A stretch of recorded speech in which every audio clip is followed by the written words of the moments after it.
కాంగ్రెస్‌కి చాలా మంచి అవకాశం వచ్చింది.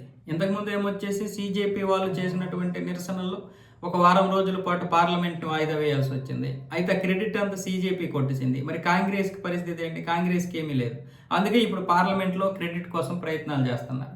నీట్ పరీక్ష పేపర్ లీక్ గురించి ధర్నాలు, నిరసనలు చేసినటువంటి విద్యార్థుల మీద మీరు దాడులు చేశారు కాబట్టి నరేంద్ర మోదీ క్షమాపణలు చెప్పాల్సిందని పట్టుబడుతున్నారు.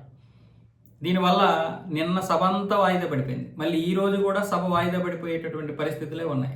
దీని గురించి మీరు మాట్లాడండి. ఈ చట్టం ఏదైతే వచ్చిందో 2024లో లీకేజీ సంబంధించినటువంటి చట్టం వస్తే దీన్ని సవరణలు చేసి మరికొన్ని ప్రతిపాదనలు చేసి ఈ చట్టాన్ని మరింత కఠినమైనటువంటి చట్టంగా తీర్చిదిద్దుతున్నారు. దీనికి సంబంధించి కేంద్ర ప్రభుత్వం కొంత ముసాయిదీ కూడా రెడీ చేసింది. ముఖ్యంగా ఇందులో 7 కీలకమైనటువంటి నిర్ణయాలు తీసుకొని ఆ 7 కీలకమైనటువంటివి చేర్చే విధంగా వాళ్ళు నివేదికిస్తే ఇప్పుడు ఈ చట్టం గురించి వాళ్ళు పట్టించుకోకుండా నరేంద్ర మోదీ మాత్రమే క్షమాపణలు చెప్పాలి. ఆయన క్షమాపణలు చెప్పిన తర్వాతనే మీరు ఏదైనా చేయండి.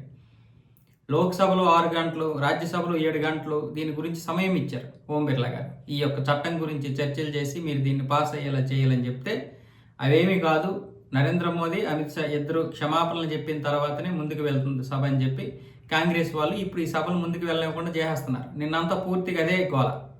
నిన్న 3 గంటలు వాయిదా వేశారు సభని, మీరేదో తేల్చుకోండి అని. అప్పటికీ కూడా ఏమవ్వలేదు. అప్పటికీ వాళ్ళు అదే మాట, ఒకటే మాట. ఇప్పుడు సీజేపీకి వెళ్ళిపోయినటువంటి క్రెడిట్ కాంగ్రెస్కి కావాలి. లేదు అనుకుంటే ఈ పార్లమెంటు సమావేశాల్లో పూర్తిగా ఒక్క బిల్లు కూడా పాస్ అవ్వకూడదు. మహిళా సాధికారత బిల్లు పాస్ అవ్వకూడదు, డీలిమిటేషన్ బిల్లు పాస్ అవ్వకూడదు, ఆ మత మార్పిడికి చెందినటువంటి ఆ ఫండింగ్ బిల్లు పాస్ అవ్వకూడదు, వందే మాత్రం బిల్లు పాస్ అవ్వకూడదు, మిగతా 4 బిల్లులు పాస్ అవ్వకుండా ఉంటే ఈ పార్లమెంట్ సమావేశాలు సజావుగా సాగిపోయినట్లు.